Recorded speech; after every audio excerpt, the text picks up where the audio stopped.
جو کائنات آپ کو دے رہی ہے. یعنی اس دنیا میں دو طرح کے علوم ہیں.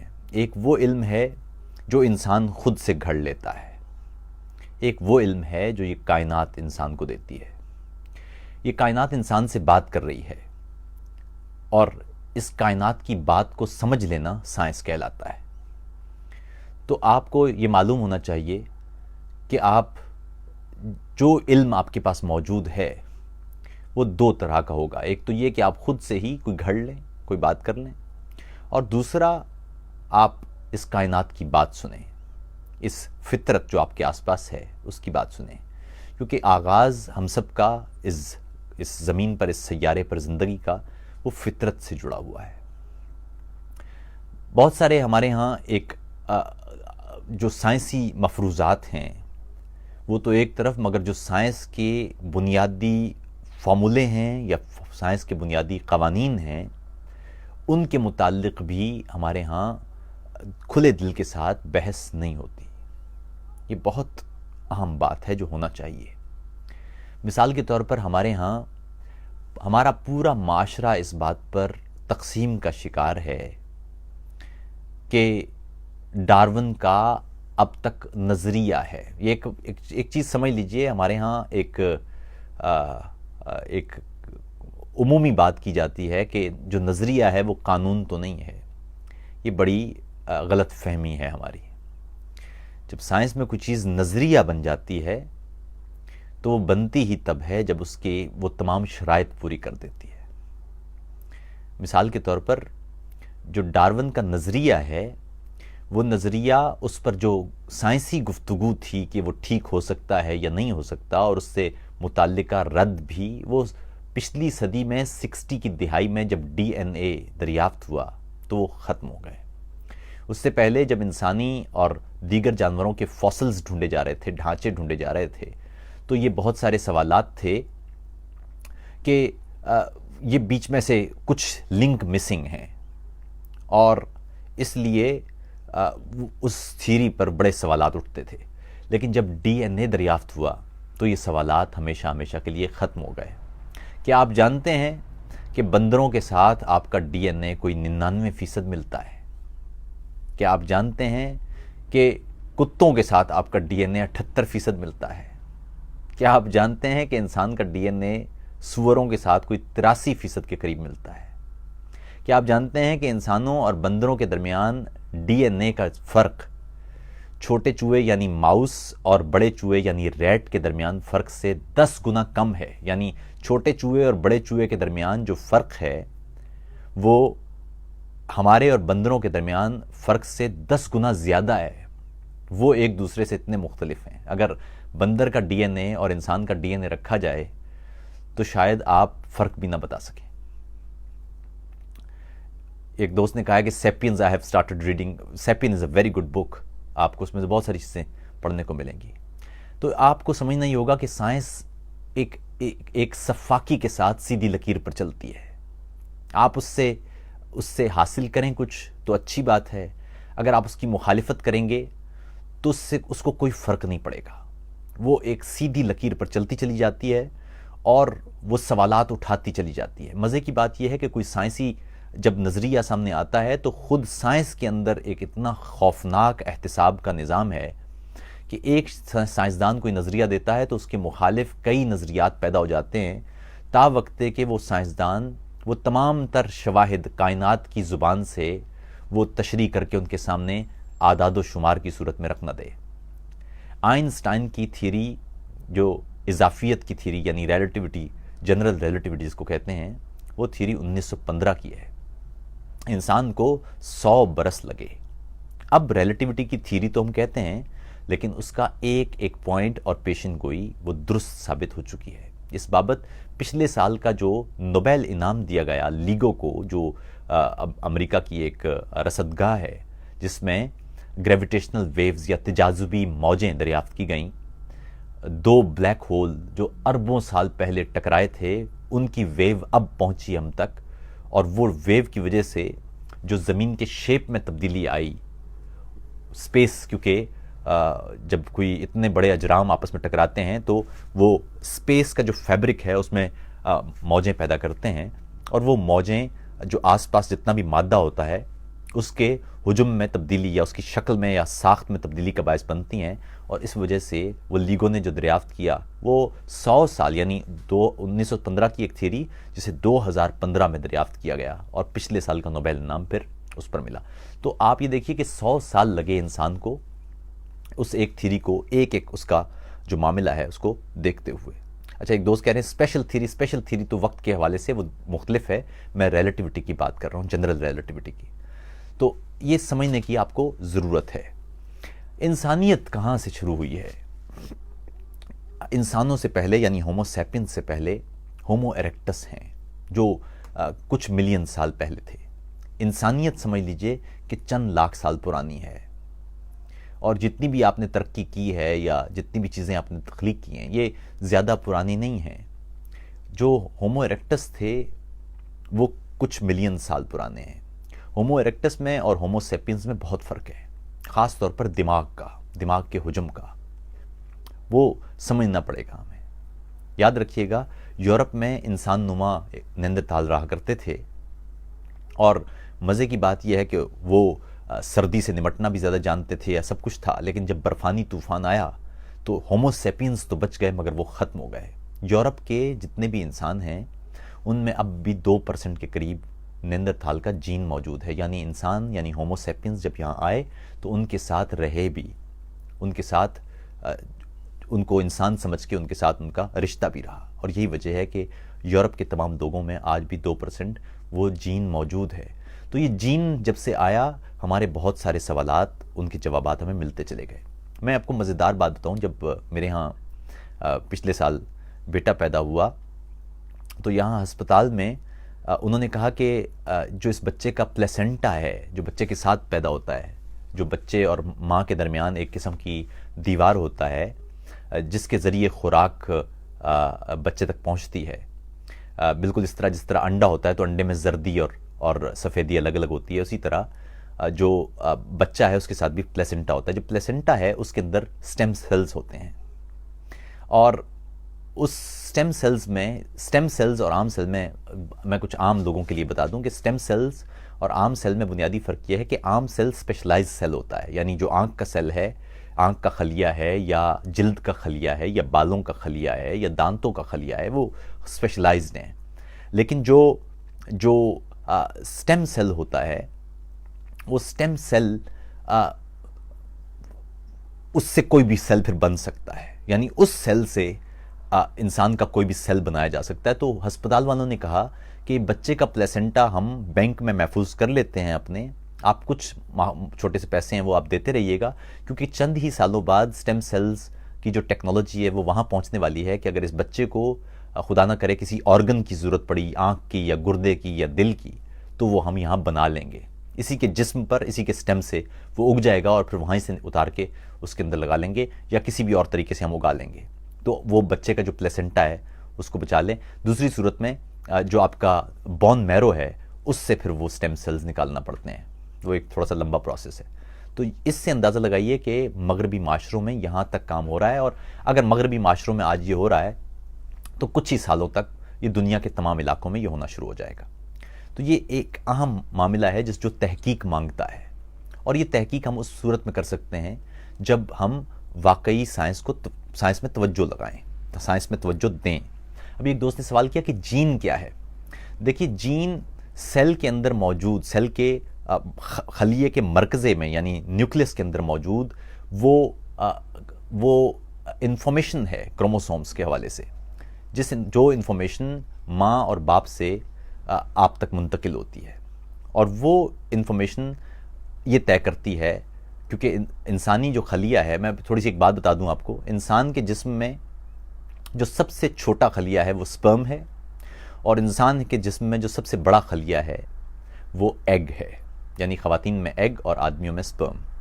اور آپ کو سمجھنا یہ چاہیے کہ انسان کی باڈی میں تمام سیلز، ان کے اندر کروموسومز کی تعداد 46 ہوتی ہے، لیکن یہ ایک طرح سے ایلین سیلز ہیں ہمارے اندر، کیونکہ جو کسی خاتون کا جو ایگ ہے اس کے اندر کروموسومز کی تعداد 23 ہوتی ہے، اور اسی طرح جو کسی آدمی کا جو سپرم ہے اس میں بھی کروموسومز کی تعداد 23 ہوتی ہے، اور یہ 23 اور 23 46 بناتے ہیں۔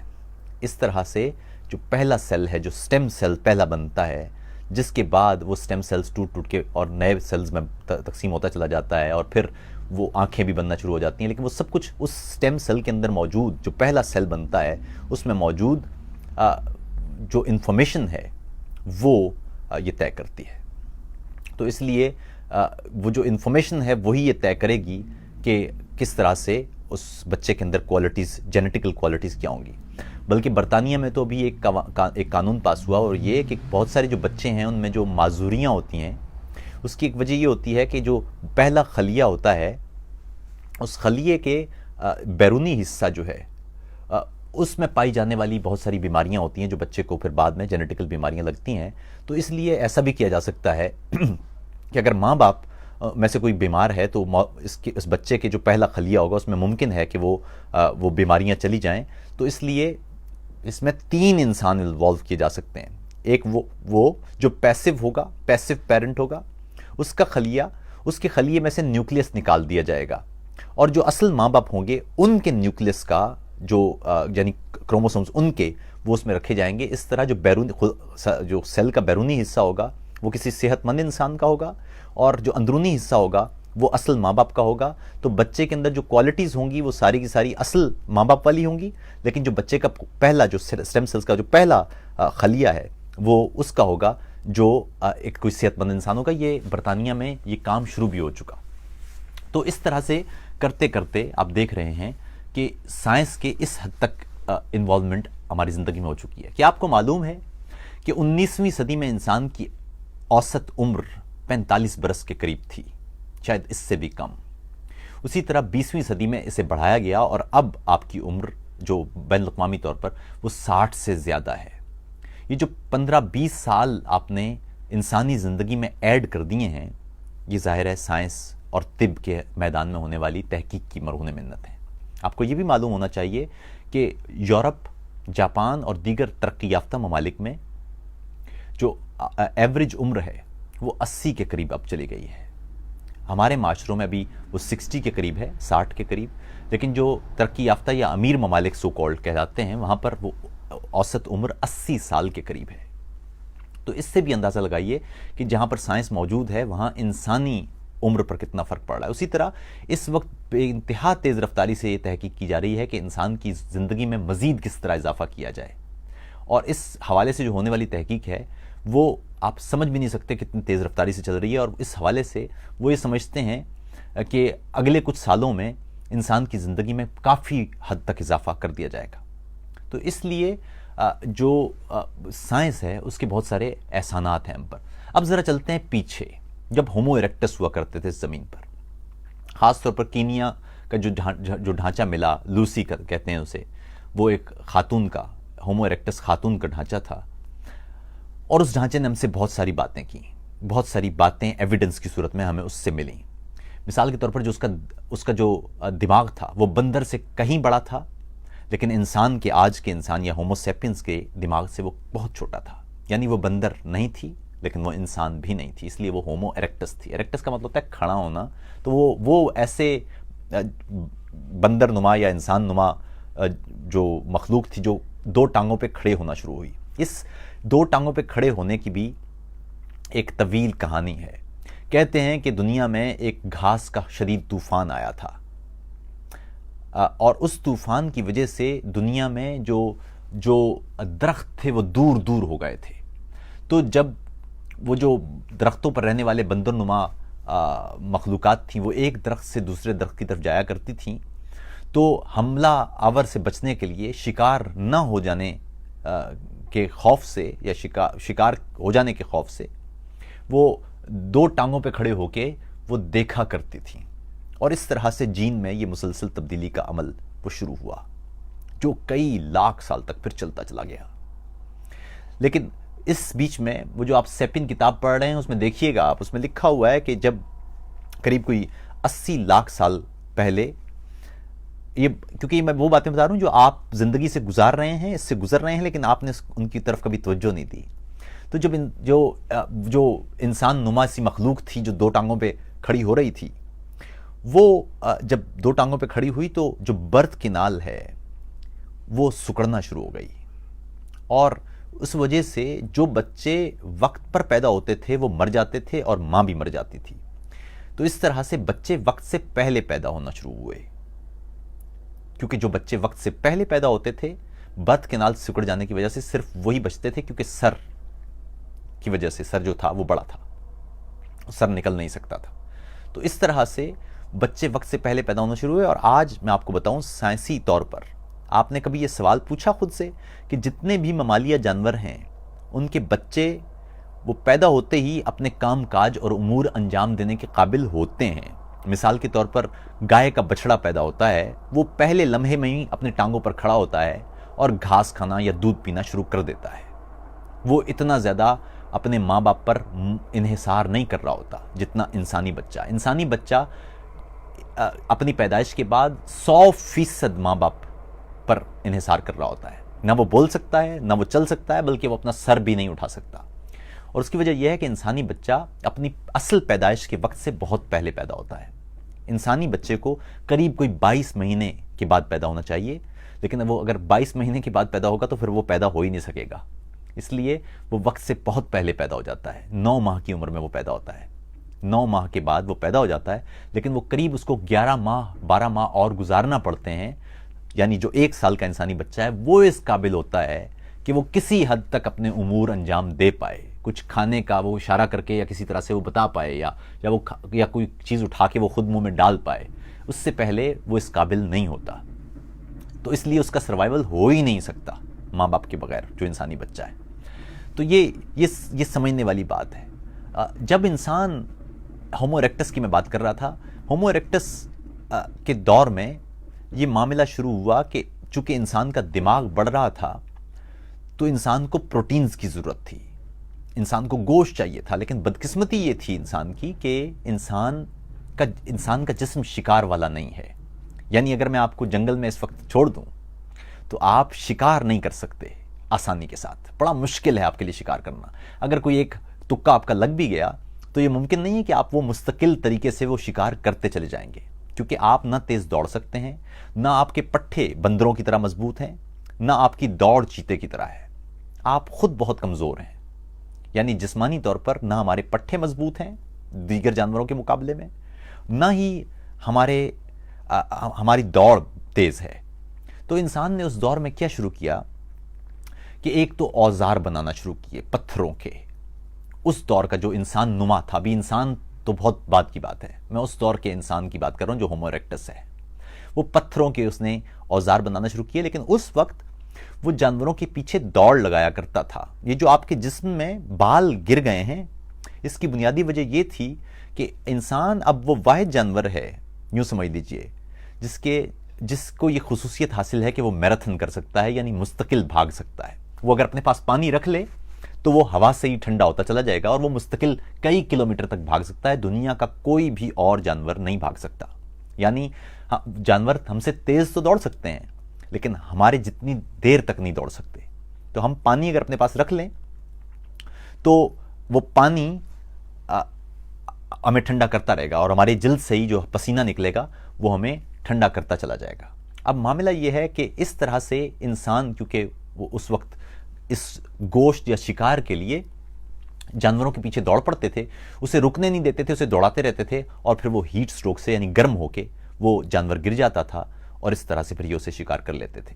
پھر انسان نے یہ سیکھا کہ کچے گوشت کے مقابلے میں گوشت کو پکا لینا وہ بہتر ہوتا ہے ہاضمے کے لیے۔ تو اس طرح سے وہ آگ کا ایک کانسیپٹ یا تصور شروع ہوا، اور انسان کو چونکہ شکار ہو جانے کا خوف رہتا تھا تو اس نے مل کر رہنا شروع کیا۔ آپ کو معلوم ہے کہ جو بندریا ہے یہ پیدا ہونے والے بچے کے ساتھ 6 ماہ تک جلد کا کانٹیکٹ رکھتی ہے۔ آپ کو معلوم ہونا چاہیے کہ جو بندریا ہے وہ اپنے بچے کو 6 ماہ تک الگ نہیں کرتی، نہ کسی کو دیتی ہے۔ تو اصولی طور پر تو پھر ہمیں بھی اپنے بچہ یہ ہے کہ ایک سیکنڈ میں دیکھتا ہوں، یہ کچھ گڑبڑ مجھے دکھائی دے رہی ہے پھر، نہیں ٹھیک ہے۔ تو اصولی طور پر تو ہمیں بھی نہیں ایسا کرنا چاہیے تھا، لیکن ایسا ہے نہیں۔ ہوا یہ کہ جب وہ آگ جلا کے وہ جو پورا ایک طرح سے وہ لوگ بیٹھا کرتے تھے، وہ جو سارا دن شکار کرتے تھے، وہاں پر انسانی جو انسان نما اس وقت عورت تھی، اس نے اپنا بچہ اس آگ کے الاؤ کے قریب جو لوگ تھے ان کے ساتھ شیئر کرنا شروع کیا، وہ اپنا بچہ دوسرے کو دینا شروع کیا. اور دیکھ بھال کا کانسیپٹ اتنا ہی پرانا ہے. مثال کے طور پر انڈونیشیا میں جاوا کے جو جنگلات ہیں، جاوا کا جو علاقہ ہے جزیرہ، وہاں سے انسانی ایک کھوپڑی ملی جو ہومو ایکٹس کی تھی، قریب 2.5 ملین سال پرانی. اور جب تحقیق کی گئی تو معلوم ہوا کہ دانت گر جانے کے بعد وہ شخص 2 سال تک زندہ رہا.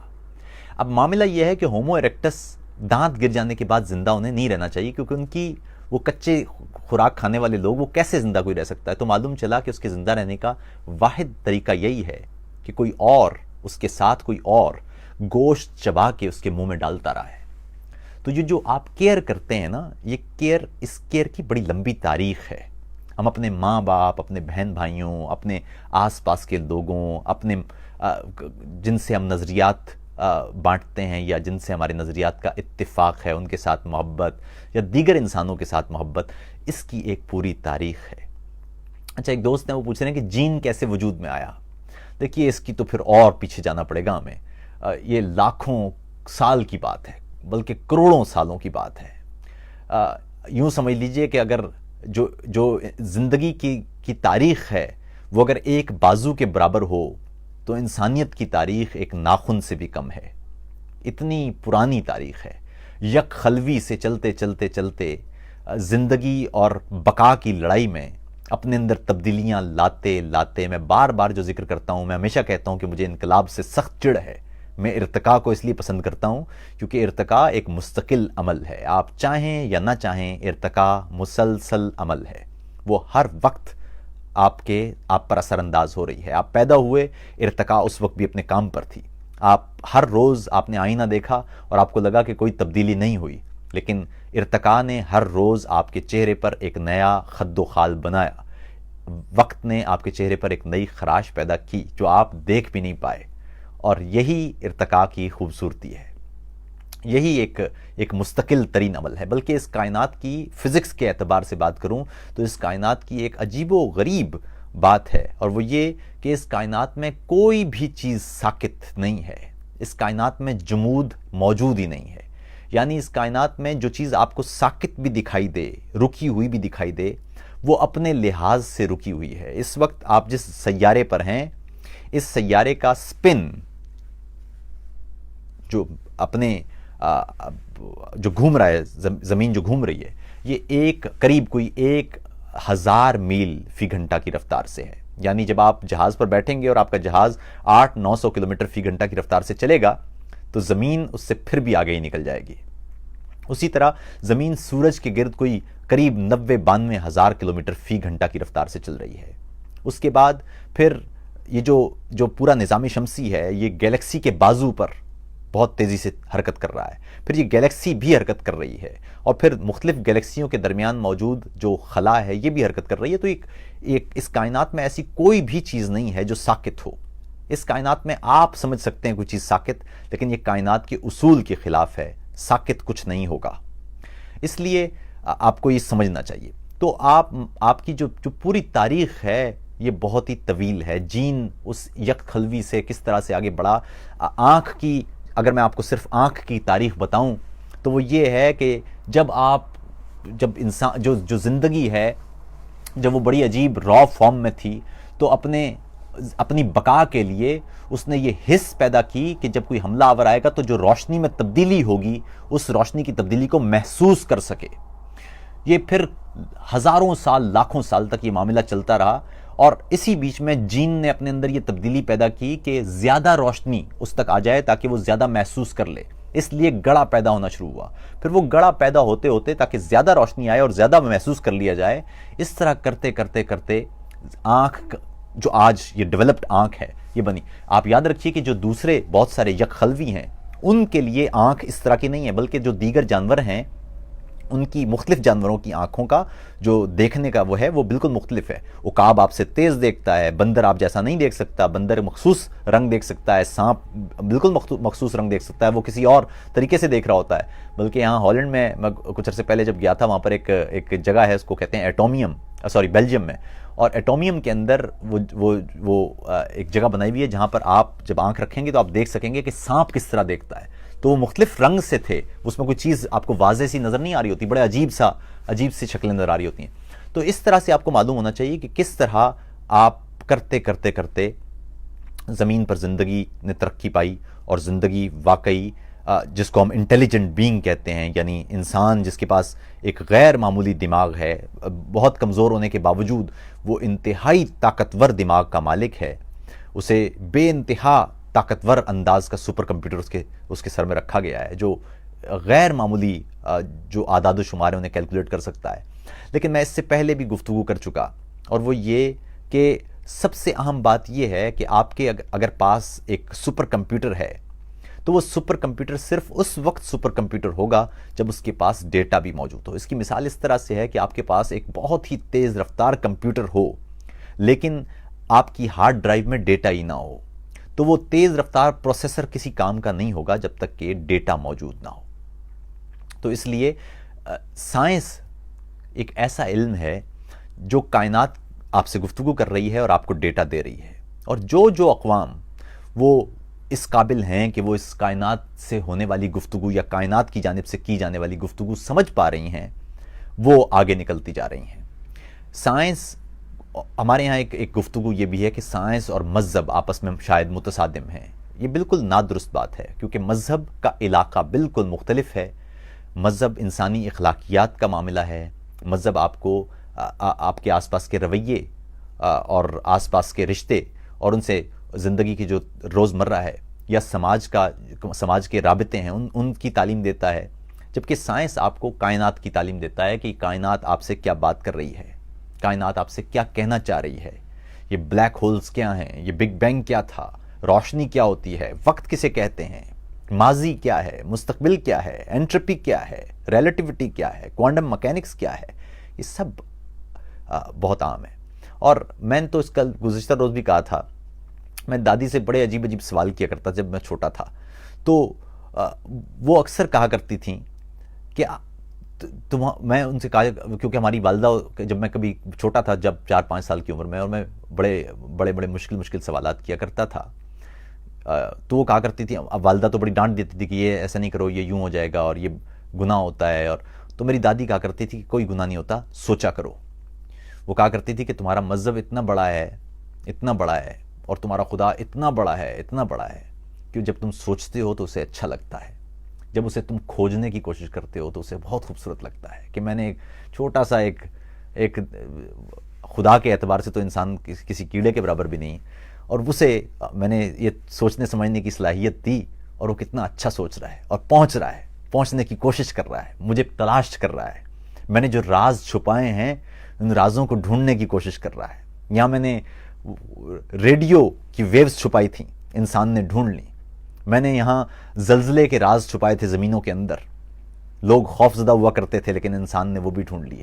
یہ وہی انسان ہے جو آگ کی پوجا کیا کرتا تھا، یہ وہی انسان ہے جو سمندروں کی پوجا کیا کرتا تھا، یہ وہی انسان ہے جو ستاروں کی پوجا کیا کرتا تھا یا سورج کی پوجا کیا کرتا تھا. لیکن وقت کے ساتھ ساتھ انسان اس کائنات کی ماہیت سمجھتے سمجھتے اس قابل ہوا کہ وہ جان پائے کہ یہ خدا نہیں ہو سکتے. تو اس طرح سے انسان وقت کے ساتھ ساتھ سیکھا ہے، اور اس لیے آج کی انڈرسٹینڈنگ یا آج کی جو ہماری سمجھ ہے اس میں سائنس کا بے انتہا کنٹریبیوشن ہے. اور آپ غور کریں کہ انسانیت کی تاریخ میں جو اقوام بھی سوچنے سمجھنے کی طرف مائل ہوئی ہیں وہ غیر معمولی اپنے دور کی بڑی اقوام تھیں. یقین کیجئے کہ یونان کے جو معاشرہ ہے اس میں ارسطو جیسے لوگ آج جب ہم انہیں پڑھتے ہیں تو ہم بے اختیار مسکرا اٹھتے ہیں. ارسطو کے سامنے جب یہ سوال آیا تھا کہ یہ چیزیں زمین کی طرف کیوں گرتی ہیں یا زمین کی طرف کیوں کھینچی چلی آتی ہیں، تو اس نے کہا تھا کہ اس لیے کہ وہ زمین سے پیار کرتی ہیں. اور جب اس سے یہ پوچھا گیا تھا کہ جب ہم کوئی چیز پھینکتے ہیں وہ بے شک گول ہی کیوں نہ ہو، وہ کچھ دیر بعد جا کے ٹھہر کیوں جاتی ہے، تو اس نے کہا تھا اس لیے کہ وہ تھک جاتی ہے. لیکن اس دور کے اعتبار سے یہ جواب دینا بھی بڑا مشکل تھا. اور مزے کی بات یہ دیکھیں کہ پھر آئزک نیوٹن آئے اور انہوں نے بتایا یا گیلیلیو اس سے پہلے آئے، انہوں نے بتایا کہ یہ گریوٹی ہے کیا، یہ زمین کس طاقت سے کھینچ رہی ہے، اور یہ گریوٹی مختلف سیاروں پر مختلف کیوں ہوتی ہے۔ اور پھر آئنسٹائن آئے اور انہوں نے ہمیں بتایا کہ گریوٹی اصل میں ہے کیا، جب مادہ ٹائم سپیس پر رکھا جاتا ہے تو وہ کس طرح کا ایک کرو پیدا کرتا ہے، کس طرح کا وہ ایک کرو سا پیدا کرتا ہے جس کی وجہ سے یہ گریوٹی پیدا ہو۔ تو میں بتا رہا ہوں کہ کنٹریبیوشن اس میں یہ نہیں کہوں گا کہ آئنسٹائن جو ہیں وہ فلاں سے بڑے ہیں اور فلاں سے چھوٹے ہیں، مگر اہم بات یہ ہے کہ اس میں تمام انسانوں کا کتنا کنٹریبیوشن ہے، تمام انسانوں کا۔ آپ اگر غور کریں تو جو مسلمانوں کے ہاں جب عظیم سائنسدان پیدا ہوا کرتے تھے تو ان عظیم سائنسدانوں نے اپنے سے پہلے کے مختلف معاشروں سے سائنس کی وہ تمام تربیت حاصل کی تھی، اور اس کے بعد جو دیگر اقوام آئیں انہوں نے وہ مسلمانوں کی جو تحقیق تھی اس کو آگے بڑھایا، اور ہماری بدقسمتی یہ ہے کہ پھر ہم نے سائنس سے ہاتھ کھینچ لیے، ہم دیگر طرف چلے گئے، ہم صارف بن گئے، ہم کنزیومر بن گئے، لیکن ہم نے پروڈکشن چھوڑ دی، ہم نے تخلیق چھوڑ دی۔ اور جو قومیں علم سے ہاتھ کھینچ لیتی ہیں تو علم تو پھر ان سے بے انتہا دور ہو جاتا ہے۔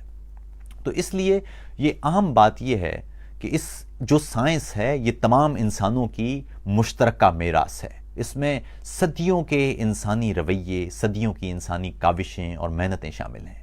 اس طرح سے ہم دھیرے دھیرے کرتے کرتے آج کے اس ماڈرن دور تک پہنچے ہیں۔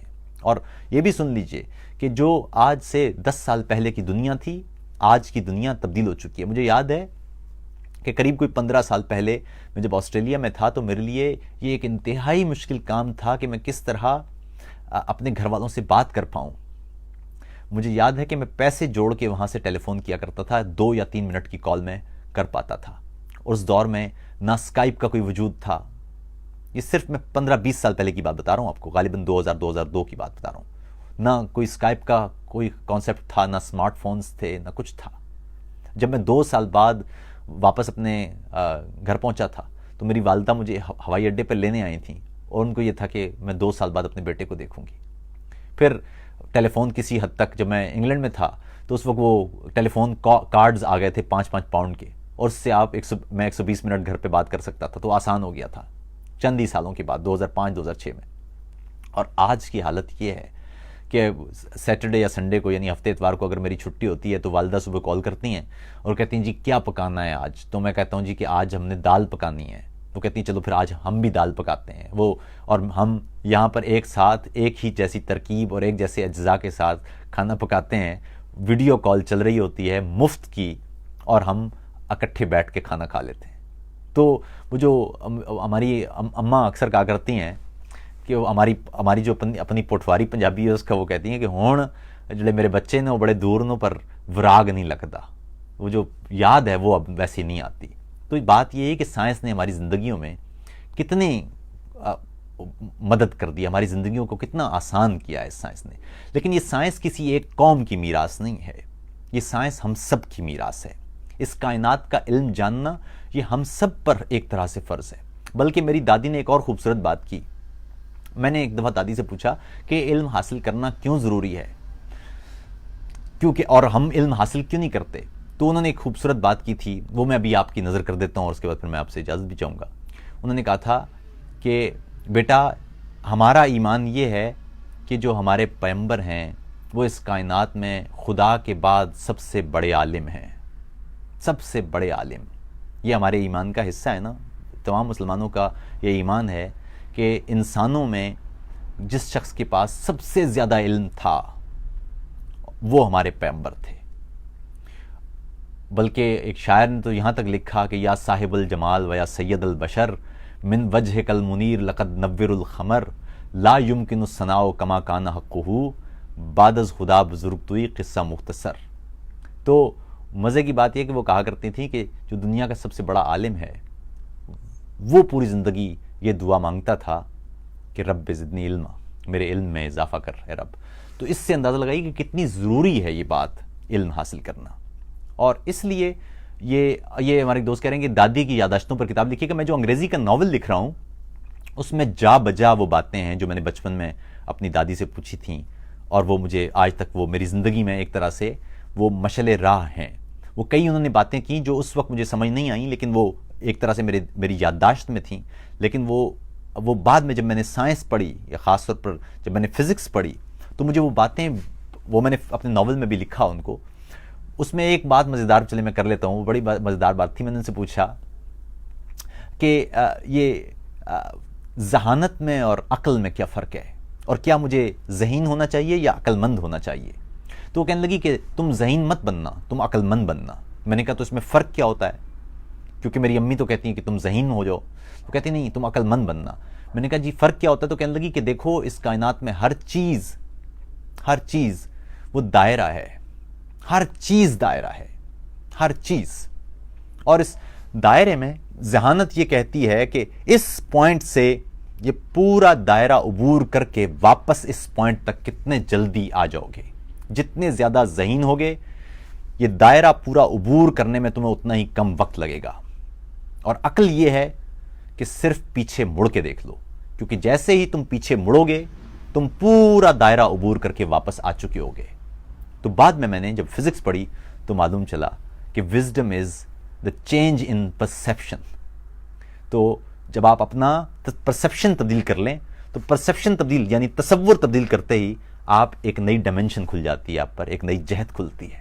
یہ ہے واقعی میں ایک غیر معمولی سی بات، جو خاص طور پر کوانٹم مکینکس کے لوگ ہیں وہ یہ بات سمجھ سکتے ہیں کہ ڈائمنشنز کا کتنا فرق پڑ رہا ہے، اور خاص طور پر جو انسرٹنٹی ہے، غیر یقینیت، اس کا کتنا کنٹریبیوشن ہے. اور ہم جس دنیا میں رہتے ہیں وہ دنیا ریلیٹیوٹی ہمیں ہر طرف انٹریکٹ کرتی نظر آتی ہے، لیکن جب ہم مادے اور ذرات کے اندر جاتے ہیں اور جہاں پر ہم ذرات کی ماہیت دیکھتے ہیں، وہاں پر بالکل ایک دوسری کائنات ہے، جس کائنات کے اصول بھی دوسرے ہیں. ہمارے ہاں کوئی چیز ایک وقت میں ایک جگہ پر ہو سکتی ہے، کوانٹم مکینکس میں ایک ہی ذرہ ایک ہی وقت میں کئی جگہوں پر ہو سکتا ہے، نہ اس پر کوئی ٹائم کا اثر ہو رہا ہوتا ہے، نہ اس پر کوئی اسپیس کا اثر ہو رہا ہوتا ہے. اسی طرح ہمارے ہاں اس دنیا میں ریلیٹیوٹی کے اصول کے مطابق کوئی بھی چیز روشنی کی رفتار سے تیز سفر نہیں کر سکتی، لیکن جو ذرات ہیں ان کے درمیان جو انٹریکشن ہے، انفارمیشن کا ایکسچینج، وہ روشنی کی رفتار سے بھی تیز ہے. تو وہ دنیا ہی ایک الگ دنیا ہے، غیر یقینیت کی دنیا ہے، وہ پروبیبلٹی کی دنیا ہے. لیکن اس پہ خیر کسی دن فزکس پہ جب بات کریں گے تو کریں گے. تو میں صرف یہ بتانا چاہ رہا تھا کہ جو معاشرے آپ کے ہیں، ان معاشروں کی ایک تاریخ ہے. وہ معاشرے ہم نے اس وقت تب بنائے تھے کیونکہ ہم زندہ رہنا چاہتے تھے. اگر ہم وہ معاشرہ یا سماج اس وقت وہ جو چھوٹے چھوٹے قبیلے اور گروہ نہ بناتے تو ہم شاید زندہ نہ رہ پاتے، دوسرے جانوروں میں مار کے کھا جاتے. لیکن آپ یہ دیکھیں کہ اس وقت ہم نے وہ چھوٹے چھوٹے گروہ بنائے تھے جو ایک دوسرے کی حفاظت کرتے تھے، ایک دوسرے کا خیال رکھتے تھے، ایک دوسرے کی دیکھ بھال کرتے تھے. جب کوئی بیمار ہوتا ہوگا، اس وقت تو بہت بیمار ہوتے ہوں گے لوگ، تو جو بیمار ہوتا ہوگا تو دوسرے شکار کر کے اسے کھلا دیتے ہوں گے، اس معاہدے کے ساتھ کہ جب ہم بیمار ہو جائیں تو تم بھی کر دینا. اسی طرح وہ جو دیکھ بھال تھی وہ آپس میں معاہدے بھی تھے. وہ جو دیکھ بھال تھی وہ ایک دوسرے کی اسی طرح سے نہ آج کی طرح کے مربوط رشتے تھے، نہ آج کی طرح کے مربوط نظام تھے، نہ قوانین تھے. لیکن اس دور میں جو باہمی معاہدے تھے، جو بول کے کیے جانے والے معاہدے تھے، ان کی بڑی ویلیو ہوا کرتی تھی. لیکن ایک چیز بڑی اہم ہے، اور وہ یہ کہ ہم نے یہ تمام معاشرے اس بات پر بنائے تھے کہ فطری طور پر ہم زندہ رہ سکیں. لیکن بعد میں یہ انسانی معاشرے اتنے مضبوط ہوتے چلے گئے کہ جو فطرت ہے وہ اس کو بھی انڈرمائن کر دیا، اس کو بھی دبا کے رکھ دیا. جو انسانی فطرت ہے وہ اب کچھ اور ہے، اور ہمارے معاشرے وہ بالکل ایک نئے ڈگر پر ہیں. اسی لیے انسانی معاشروں میں آپ کو خودکشیوں کے رجحان بھی نظر آ رہے ہیں. اسی لیے ہمارے معاشروں میں ڈپریشن یا ذہنی تناؤ ہے. اسی طرح ہمارے معاشروں میں جو رشتوں کی ٹوٹ پھوٹ ہے اس کی وجہ بھی فطرت سے مسلسل دوری ہے. اب ہم سوچ سمجھ کر کام تو بہت کرنا چاہتے ہیں، یہ کرتے ہیں، لیکن اب ہمارے ہاں جذبوں، ہمارے احساسات، ہمارے انسانی خیالات، وہ ان کی کوئی قدر نہیں ہے.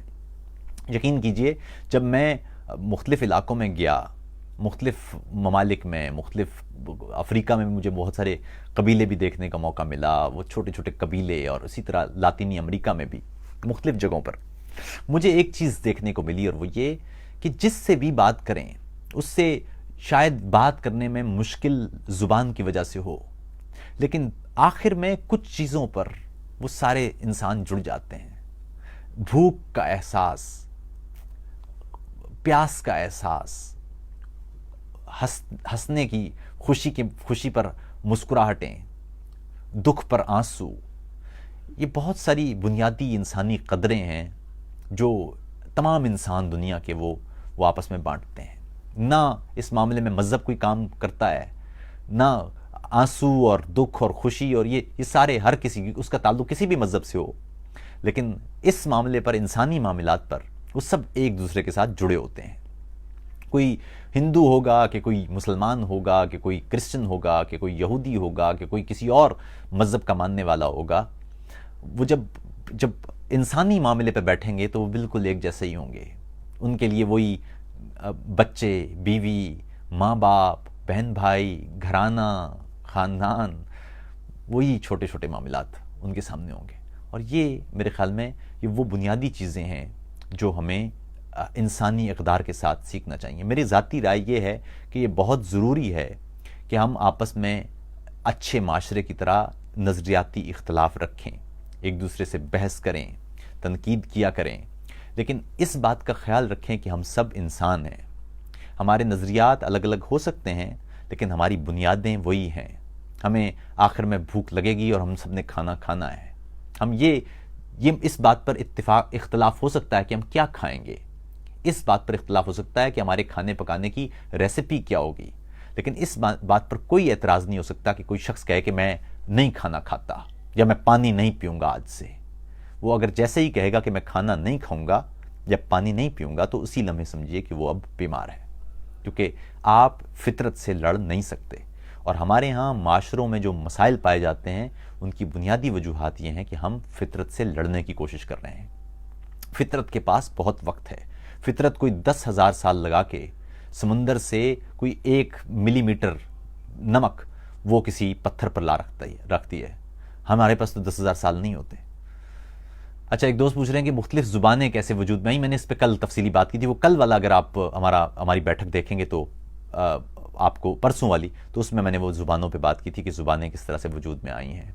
میں نے اس پر تفصیلی بات کی تھی، وہ ذرا وہاں دیکھ لیجیے گا۔ ابھی اگر دوبارہ بات کریں گے تو بڑی طویل ہو جائے گی۔ تو بہرحال یہ بنیادی بات ہے۔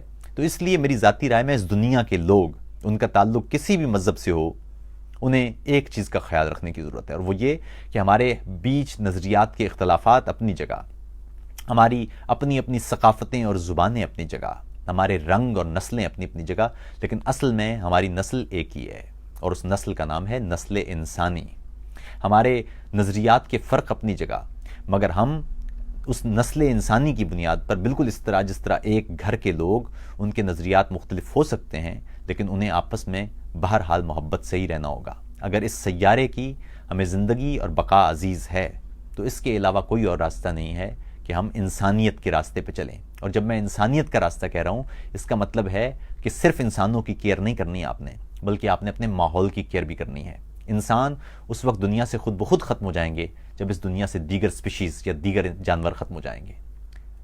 ہماری بقا اسی ایکو سسٹم کے ساتھ ہے، اور وہ اسی وقت قائم رہ سکتا ہے جب دیگر جانوروں کے ساتھ، دیگر سپیشیز کے ساتھ ہم ایک اس معاہدے کے ساتھ رہیں کہ یہ ہم سب کا سیارہ ہے۔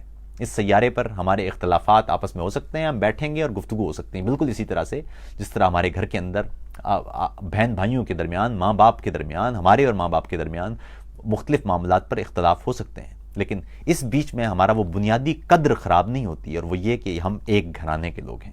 تمام انسان ایک گھرانے کے لوگ ہیں۔ جین کی بھی بات ہو رہی تھی، تو سمجھ لیجئے کہ ایشیائی کسی شخص کا جین، یعنی کسی پاکستانی یا کسی جنوبی ایشیائی پاکستانی یا ہندوستانی یا کسی چینی یا کسی انڈونیشین یا کسی آسٹریلوی شخص یا کسی لاطینی امریکی یا کسی ریڈ انڈین یا کسی افریقی، ان کے ڈی این اے کا جو فرق ہے آپس میں، وہ اتنا کم ہے۔ میں فزیکل فرق کی بات کر رہا ہوں، وہ اتنا کم ہے، اتنا کم ہے، اتنا کم ہے کہ وہ نگلیکٹیبل ہے، نظر انداز کر دینے والا ہے۔ اور اپنے ہی بہن بھائیوں کے درمیان جو ڈی این اے کا کیریکٹر ڈفرنس ہے، جو کردار کا فرق ہے، یہ اتنا زیادہ ہے کہ یہ آپ کی سوچ سے بھی زیادہ ہے۔ 2 بہن بھائی جن کا جین کا پورا سٹرکچر وہ قریب 99.9999% ایک جیسا ہوتا ہے، لیکن ان کے کیریکٹر کا فرق بے انتہا زیادہ ہو سکتا ہے۔ تو اس لیے دنیا کے تمام انسان، ان کی جلد کا رنگ کچھ بھی ہو، ان کی زبانیں کچھ بھی ہوں، وہ لباس کوئی بھی پہنتے ہوں، اگر آپ ان کا ڈی این اے کھولیں گے تو آپ کو لگے گا کہ یہ آپ ہی کا ڈی این اے ہے۔ ان کے جو رنگ اور یہ جو کروموسومز کے ٹلٹ ہیں، اس سے چیزیں پیدا ہو رہی ہیں، اور یہ نظر انداز کر دینے والی ہیں۔ ہم سب ایک ہی نسل کے لوگ ہیں، یہ جو ہے نا سامی نسل اور یہ آرین اور یہ سب بکواس باتیں ہیں. دنیا میں ایک ہی نسل ہے انسانوں کی اور وہ انسانی ہے. یہ جو رنگ اور نسل کی بنیاد پر یہ سارے چونچلے، ان کا سائنس سے کوئی تعلق نہیں ہے. سائنس ان کو رد کرتی ہے. اپنا خیال رکھیے گا. کوئی پیغام ہو تو ضرور شیئر کیجیے گا، اور یہ بیٹھک بھی زیادہ سے زیادہ لوگوں تک پہنچا دیں. آداب عرض.